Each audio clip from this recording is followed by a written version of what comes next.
So there's a brand new crypto stock on the Nasdaq, and wow, is it making some noise. Today we're going to dig into Coincheck Group, ticker CNCK, and try to figure out what the deal is with one of the wildest new listings we've seen in a long, long time.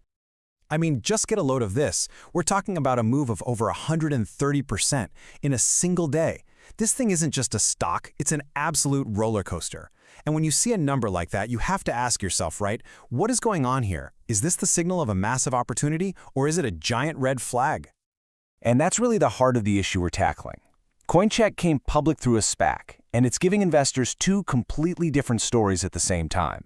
On one hand, it looks unbelievably cheap. But on the other hand, there are some things that should make you very, very nervous. So let's break down both sides of the coin. All right, first up, let's look at the good stuff, the bull case. Why are some investors so excited, and why are they piling into this thing? Well, the argument for Coincheck really boils down to its powerhouse position in its home market, some absolutely explosive growth, and what looks like a bargain bin valuation. Okay, so who is Coincheck? Well, it's one of the biggest crypto exchanges in Japan, which is a huge deal. See, Japan has incredibly strict regulations, so it's super hard for new competitors to just show up. That gives Coincheck a pretty strong moat. And they're not just a one-trick pony either. They do NFTs, staking, the whole 9 yards. Plus, they're expanding. And all this makes them one of the very few pure crypto companies you can actually buy on the Nasdaq. And speaking of growth, holy cow, just look at how their revenue has taken off again with this crypto bull run. We're talking about a trailing 12-month revenue of around 455 billion yen. To put that in perspective for us, that's over 3 billion US dollars. That is a massive, massive top line. And this right here, this number is the core of the bull argument. The company is trading at just 0.32 times its sales. Now, to give you some context, a company like Coinbase can trade for, 4, 5, sometimes even 8 times its sales. So when you look at CNCK on paper, it just looks like an absolute, undeniable steal. But you know what they say? If something looks too good to be true, it probably is. And that brings us to the other side of the story, the bear case. Because for all that amazing revenue, once you start to look under the hood, you find some pretty serious cracks in the foundation. For all that cash coming in the door, Coincheck lost $107 million over the last year. Yep, you heard that right, a loss. This is the first major red flag. And it immediately makes you ask, how in the world can a company with over $3 billion in sales be losing that much money? And you start to see why when you peek at the margins. A gross margin of just 3.2%, that is wafer thin. It's like for every $100 in sales they make, they only get to keep $3.20 to pay for, well, everything else.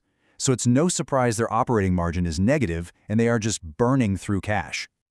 Now, there's actually a pretty cool tool that analysts use for a quick financial health check. It's called the Piotroski F-score. Think of it like a report card with 9 questions about profitability, debt, and efficiency. A high score is great. A low score, well, that's a huge warning sign. So what's Coincheck's score?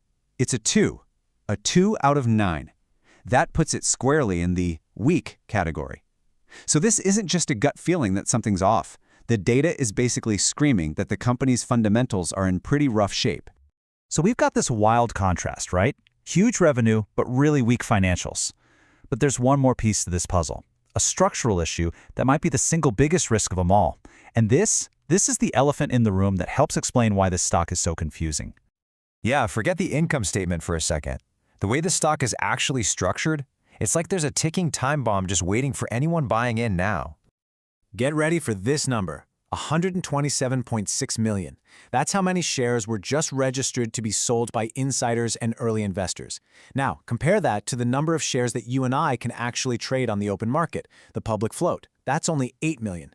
So the potential supply of stock that could hit the market is almost 16 times bigger than what's out there right now. This is what's known as a massive supply overhang. The best way to think about it is like a giant anvil hanging over the stock price. Every time buyers start pushing the price up, this huge pool of shares can be sold, basically dropping the anvil right on the rally. It creates a major, major headwind for the stock. Okay, let's put it all together. You've got the bull case, insane growth, and a super cheap valuation. That's clashing head-on with the bear case, shaky financials, and that giant share overhang. So where does the stock go from here? Let's try to map out a few possible scenarios. And here it is, all laid out, side by side. It's really a tale of two stocks, isn't it? On the left, you've got this dominant brand, incredible growth, and that price that just screams buy me. But on the right, you have those paper-thin margins, a failing grade on financial health, and that giant wall of shares just waiting to be sold. It's a true tug of war. So looking ahead, you can kind of see three ways this could play out. In a bull scenario, growth keeps roaring. They start making actual profit, and the market decides to pay a higher price for it, maybe pushing the stock past 10, 15 bucks. The base case is that things just kind of muddle along, and that share overhang keeps a lid on the price, trapping it in that $5 to $9 range.